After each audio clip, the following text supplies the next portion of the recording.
容量有了概念后啊，再来我们看尺寸。不管你是在实体门市还是网络上选购，一定都看得到冰箱的尺寸啊。抽屉的好处就是在拿取的时候啊，你能一目了然里面的东西，而且冷冻食品通常拿取的机会比较少，这样也可以减少你弯腰的次数。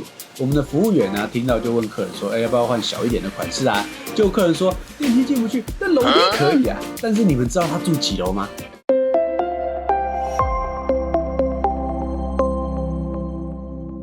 大家好，我是吴少。上次做了一支挑选冷气该注意什么事，影片最后有说啊，如果点阅不错，我会再做其他家电的相关影片。结果一开始流量相当不好，影片上架3个月点阅还不到1000，老实说是真的有点沮丧。但后来可能是因为天气热啊，又或者是演算法终于读懂了我这部片在讲什么，所以在短短的2个礼拜啊，点阅量瞬间从1000跳到5万了。我自己看了都吓一跳，想说终于要发达了。但当我这么想的时候，流量又渐渐下来。没关系，重点是留言反馈都还不错。这样的情况也让我决定做这个系列的第2集。今天就来和大家分享买冰箱要注意哪些事。我卖过的冰箱虽然没有上千台，但几百台总是有的。大部分顾客会问什么问题啊，要注意什么地方，甚至冰箱送到家之后的状况我都很清楚。如果刚好你们家想换冰箱，看这一集就可以了解到买冰箱要注意的一些细节。后面我也会分享一些有趣的小故事啊，所以影片要帮我看到最后哦。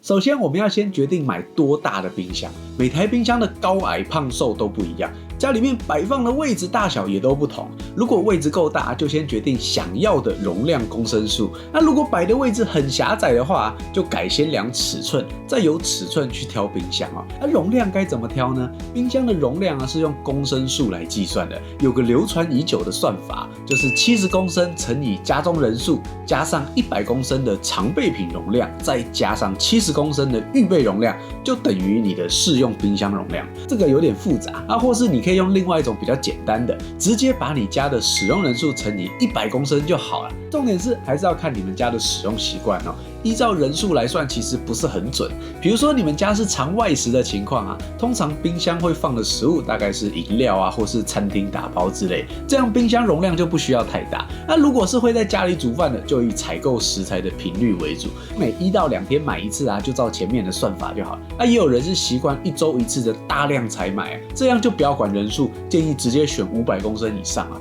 那像我们家就很妙，家里只有3个大人，还有2个小孩，可是用了2台500公升的对开冰箱，这就和我父亲的使用习惯有关系啊。因为长辈嘛，就比较节省一点，什么东西都往里面塞，冰箱再大都不够放，所以前面的建议都只是参考用啊。重点还是在最常使用冰箱那个人的习惯，所以要决定容量前，一定要先问过他的意见。另外，我还要提醒一点，就是冰箱最好保持7到8分满就好，不要塞到全满，这样冷藏的效果才会更好。这部分也可以列入参考哦。容量有了概念后啊，再来我们看尺寸。不管你是在实体门市还是网络上选购，一定都看得到冰箱的尺寸啊，基本上就是宽、高、深这3个数字。听起来最简单，但要注意的地方，我认为是最多的。首先，量冰箱摆放位置的时候啊，你要把冰箱的散热空间考量进去。散热对冰箱来说是很重要的一件事啊。散热好，除了省电之外，还能延长冰箱的使用寿命。我们可以看原厂的型录，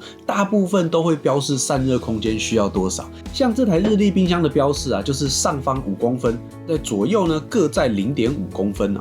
又或是这台国际冰箱，上方10公分，左右再各2公分啊。都没标示的话，就抓上方10公分，左右2公分，背面5公分比较恰当。再来也是比较多人忽略的，量完了摆放位置啊，你的厨房门、家门、电梯门、楼下大门口这几个地方的宽度和高度都要确认一下。我遇过很多顾客买了冰箱啊，结果送货时冰箱卡在楼下门口，或是电梯上不去的，尤其是一些老公寓没有电梯的，楼梯很窄又很矮哦，结果硬要买个500-600公升的日本原装，送到之后上不去才说，我忘记量楼梯啊。所以尺寸先量好，后面才不会有更多衍生的问题啊。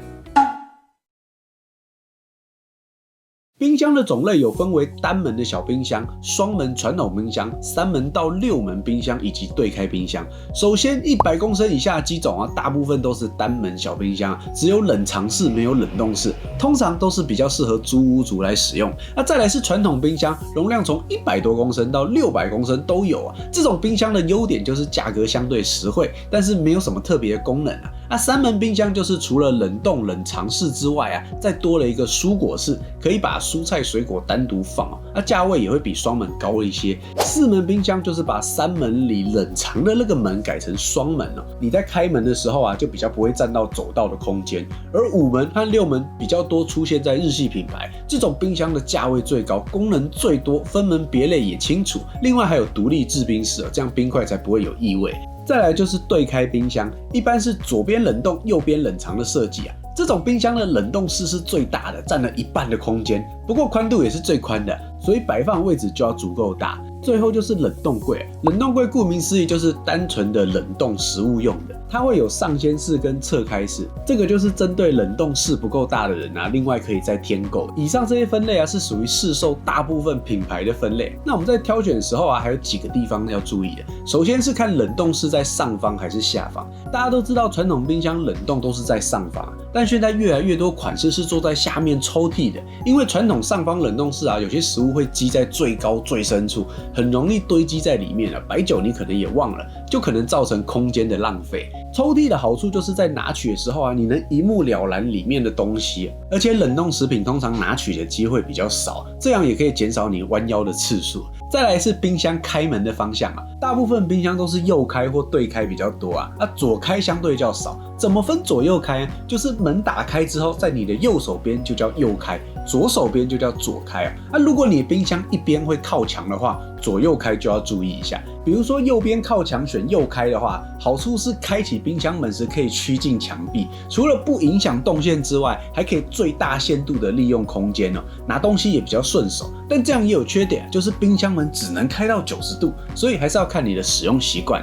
那如果是左右对开啊，对开的最大好处就是不会占太多走道空间嘛，墙壁在哪边也没有影响啊，而且只开一半的门，冷空气比较不容易逸散，因此也比较省电啊。另外要注意的是啊，只要靠墙，不管是哪种冰箱哦，当它90度开门时啊，要看一下冷藏或冷冻的抽屉可不可以完全抽出，这点在挑选时要特别注意一下哦。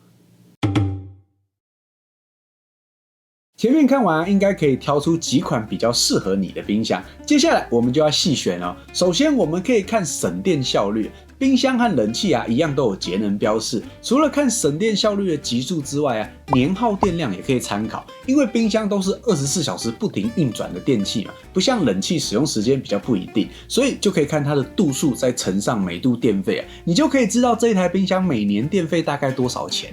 当2台冰箱价格很相近，不知道怎么选的时候啊，就可以用这个当参考。一台冰箱用个5年10年差不多嘛，那再把1年耗费的电费乘上去，就可以知道长久时间用下来的电费差距会是多少，也可以了解到多花一点钱买省电一点的款式，这样值不值得。再来就是产品本身的附加功能、产地、价格，这些都可以列入细选的考量范围啊。综合比较之后啊，相信很容易就能挑选最适合你的机种。那买完冰箱之后就是等送货上门啊。台湾买冰箱大部分都是有含运送安装啊，比较特殊的就要先确认了。比如说万一没电梯的话，那有没有楼层费？那最常遇到会有额外超收费用的情况啊，就是拆门。一开始有提到尺寸都要量好嘛，那如果刚好差了一点，但是你又很喜欢这台冰箱怎么办？我们就可以来看看拆门可不可行。如果拆掉后的宽度还是不行的话，冰箱门也是可以拆的。当你把冰箱门全拆掉的话，深度就会少很多啊。这样再不行的话，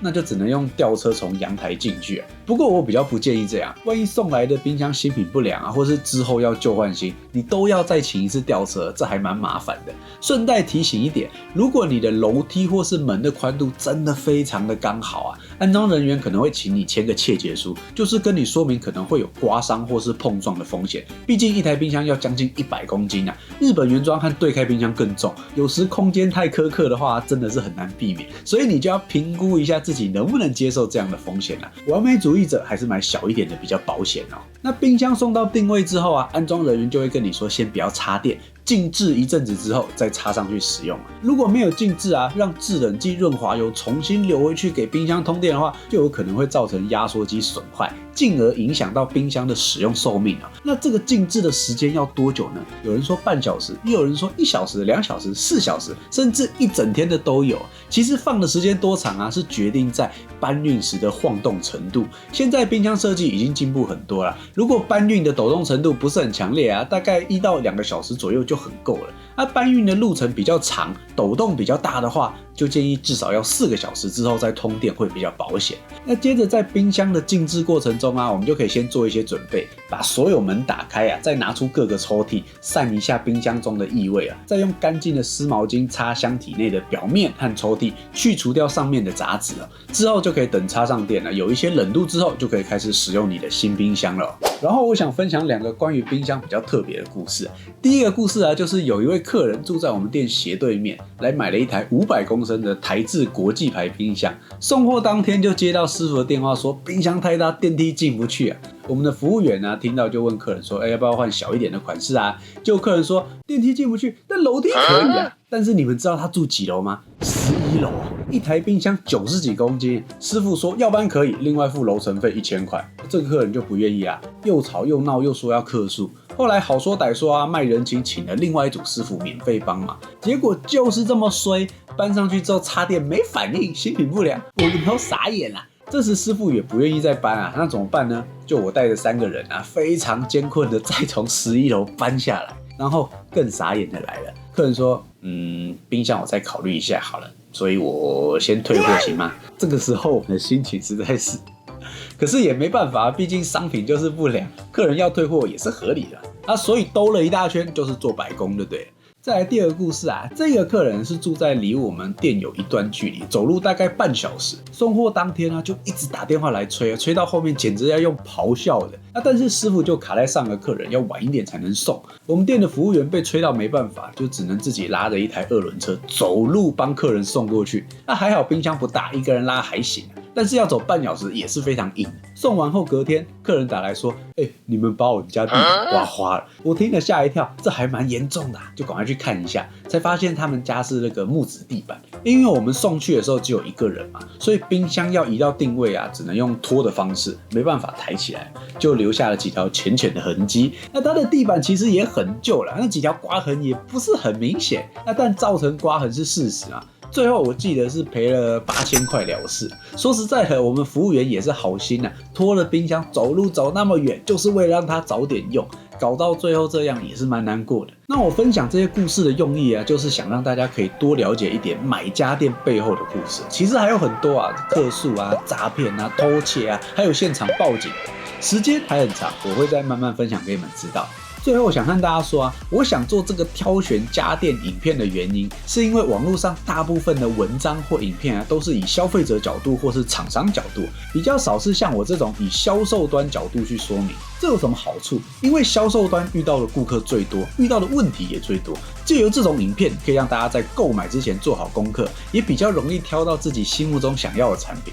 至于下一支影片也在规划中了，我的目标还是想把它发展成一个系列，就靠大家多多支持啊！那今天影片就到这边，喜欢这支影片可以帮我按个赞，如果这支影片有帮助到你，也可以考虑订阅我频道哦。以上我是胡少，我们下期见，拜拜。